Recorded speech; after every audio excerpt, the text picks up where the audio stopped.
Oh my gosh, dude. Oh, I'm like jazzed right now that you've asked this question, bro. Why do Christian friendships hurt a lot more than friendships who aren't Christians? I have found that I've experienced the same thing. I've had a friendship fall apart with a fellow Christian, and that hurt a lot more than a friendship that fell apart with a friend who wasn't a Christian. Like, let me just be straight up. Here's a great example. People from high school, I don't talk to any of them anymore. I don't talk to people from high school anymore at all. Most of them. I mean, my wife went to high school with me, but for the most part, and a lot of them they weren't Christians. They weren't followers of Jesus. And I'm not hurt over that, right? Like, they would tick me off. Like, some of my friends in high school would tick me off. But it was my Christian friends who would hurt me more. And honest to goodness, man, I have had friendships fall apart with Christians, with friends in ministry and those things. And that there's still, I think, some hurt that I have over some of those friendships falling apart. I think I still have some hurt over my friendships that have fallen apart with Christian friends. Me and Randy say Christians hold you to higher expectations while Christians let you be you. I think there's some truth to that. The thing is it hurts more because Christians know better. Christians know better. Like, Christians should understand grace and compassion and patience better than people who don't know Jesus. I think there's an element of it where a Christian holds a higher expectation and a non-Christian will let you be you. I've experienced that both ways, though. I've experienced it where people, because when I say I'm a pastor, they have a hard time letting me be me because I go, oh, you're a pastor. Like, as soon as I tell people, there are times where someone will say, oh, what do you do for a living? We've been like vibing, having a great conversation. As soon as I say, I'm a pastor, they freeze up and they have this high expectation now of me to be this holier than thou guy. And this expectation that I'm just going to fuss at them and tell them to get right with God. And then it's like, yeah, that's what I want for you, but that's like, let me get to know you a little bit, right? Like, you're not gonna believe a word I say. We just met. We've been 5 minutes. We've been friends. Like, the conversation will come where I'm gonna invite you to church and tell you about the Lord. But like, let's connect, bro. But I think it hurts, yeehaw. It hurts because Christians know better, should know better. We should understand grace better than people who don't know Jesus because we've accepted and received the grace of Jesus. I think when you're a follower of Jesus, see, a typical friendship, there might be a physical element where you dap each other up, high five, secret handshake, hugs, whatever it is, right? There's always that emotional kind of mental connection, where we're bros, we're friends, we hang out, we vibe together, we do things. But as a follower of Jesus, there's a spiritual connection. I have friends who I have like very little in common with, but the thing that unites us is our faith. And so it can become very challenging. It can become very challenging when we have a falling out because our faith is involved. It's crazy because they are the first to help you get close to God, but when they do you're wrong, they're the first to make you feel angry at God and distance with God. I hear that, man. I see you. I get what you're saying. It's hard because sometimes, and I've experienced this on both sides, where I've been the friend giving the advice and I've been the friend to receive the advice. Okay, so I love this. So Paul in 1 Corinthians 7 writes this letter. He's writing this letter to the church in Corinth. And like, Paul would write these letters, inspired by God. Like, inspired as in, like, God would say, these are things you need to write to these churches, kind of deal. So Paul would write these letters to these different churches and say, like, hey guys, these are things that you could be doing better as God's church, as God's people. In 1 Corinthians 7, he says, hey guys, since we have these promises, dear friends, let us purify ourselves from everything that contaminates body and spirit, perfecting holiness. He says, make room for us in your hearts. We've wronged no one. We've corrupted no one. We've exploited no one. I don't say this to condemn you. I've said it before that, like, you have such a place in our hearts. Like, you mean so much that we would live or die with you. And he says, like, but I also speak real. He says, I've spoken to you with great frankness. I take a lot of pride in you. I'm proud of you guys. What you're doing is great. I'm encouraged to know that like what you're doing is making an impact. Like, my joy knows no bounds. And so he just says some more encouraging things. But then he says, like, guys, I know that, like, even if I've caused you sorrow by my letter, I don't regret it. He says, like, I know that some of the things I've said probably have hurt you or upset you.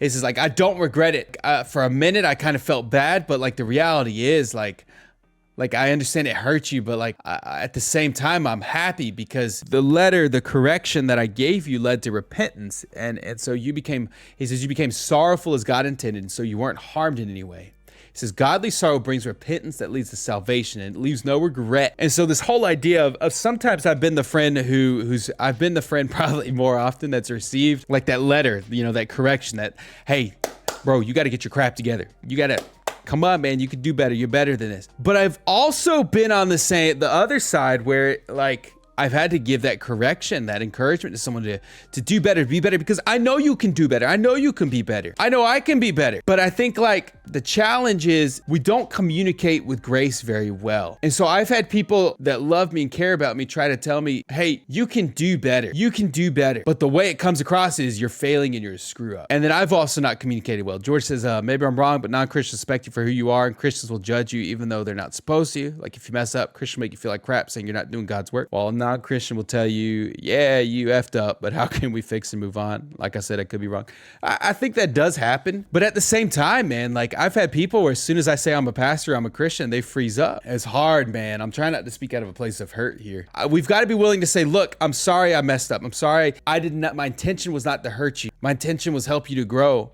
But I see and understand, hey, what I said was not help. Like what I said, the way I said what I said did not help you. It did not encourage you. And so we've got to be willing to apologize. Maybe I just don't communicate well. And so I need to learn to be a better communicator about whatever. Maybe I need to learn how to better communicate things to that person. And sometimes like, I'm just going to hit it from both sides. Sometimes like for me, I have to learn, I need to receive correction better. I need to receive a word from someone better than I do. Like I need to not get so defensive. This is in my marriage, man. When my wife says, hey, look, you didn't handle that the best, I need to be able to say, I understand that. You're right. And not get defensive. Because I think we can tend to do that too, guys. Chat. We're not willing to receive like input or correction. And I like it because how can we fix it and move on? And I have Christian friends who will say, look, we screwed up. You screwed up. How can I help you become better? How can we move on? How can I help you grow through this? We also have this resentment. Oh, you think I'm not good enough because you think I need to be better? I think we could all be better. I'll be the first to say it. I am always trying to be better. I'm like addicted to knowing more, to growing more. One thing that bothers me is when Christians post passive aggressive things and don't approach you. Bro, that drives me nuts. And they don't approach you regarding the issue. They just act like your best friend in person. That kind of stuff it drives me nuts, man. That's the problem, bro. That's the problem, bro. That is the problem. That's what I'm saying, man.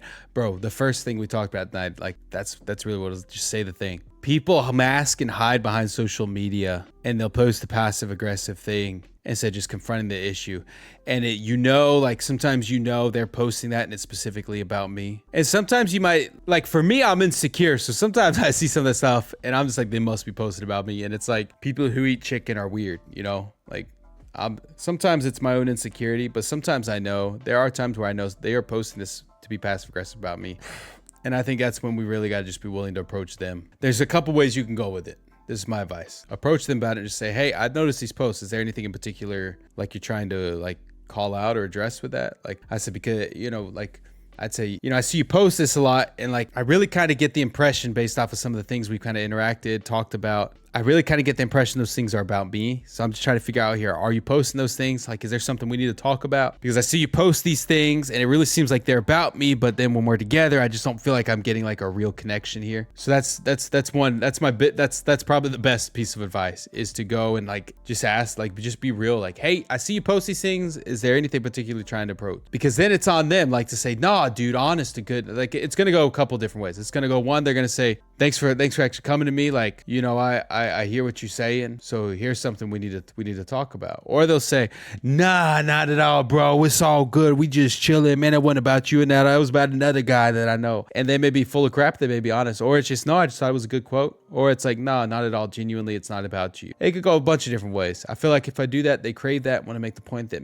you're maybe being selfish and self-centered, think it was about you. Maybe I'm just overthinking. Bro, I overthink all the time. I am a chief overthinker. I overthink everything, man. Like I get called out in chat all the time for overthinking. I overthink having a daily sub goal in the bottom corner here. I overthink like saying, hey, money's tight, Chad. If you want to throw some money my way, that'd be great. Like I overthink these things. I don't want to be someone who ever seems as if I'm begging for money because that's not the type of content I have. I wouldn't do that. That's just not how I desire to have content. But I overthink things. Sometimes when I talk about finances on stream, I overthink and I'm like, gosh, my chat must think I'm just trying to shake them down for money. or I overthink, gosh, I said this stupid thing on stream and my chat's gonna think I'm a fool of crap.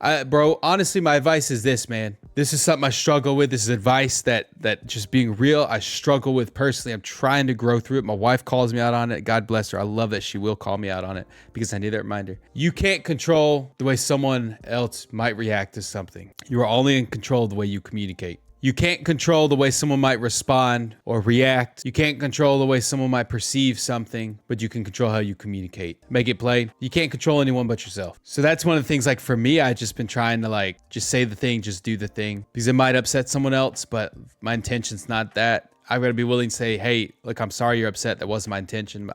This is why I did whatever. This is why I said what I said. You can't control how someone responds. You can only control how you communicate. You can't control how anyone but yourself. And I think there's a lot of value in that. And for me as an overthinker, so many times I'm hesitant to make a decision or take action because I'm afraid of how someone might react or respond to it. But sometimes you just got to do the thing. You know what I mean?